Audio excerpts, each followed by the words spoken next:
are traits that in use to define and objective is created as a mixture of methods that can be used by different classes without requiring multiple inheritance.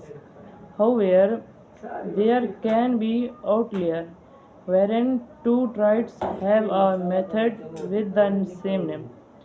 Naming collision which have to be used by a class, in which case the ambiguity has to be resolved expectedly. Traits can have both abstract and non-abstract methods. Fields as its members. When you do not initialize a method in a trait, initialize a method in a trait, then they are abstract, while the no one that are initialized are called non-abstract. In the abstract method, the class that implements the traits takes care of the initialization. Now let's quickly understand scalar traits with the help of some examples. Scalar traits syntax. The syntax of the scalar traits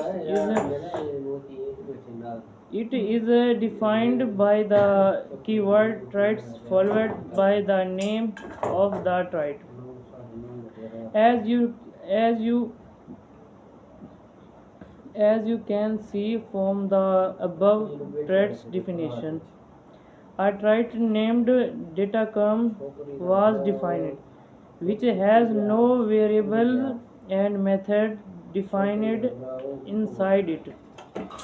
Let's move on to a simple example of scalar traits, which will give you much more clarity on how they work programmatically. As decision in the introduction, the scalar traits are inherited by a class using the extends keyword. Let's define a trait named scalar cost which will be inherited by the class datacom. Inside the trait, you will define an abstract method called scalar which will be defined in the data common class. Example: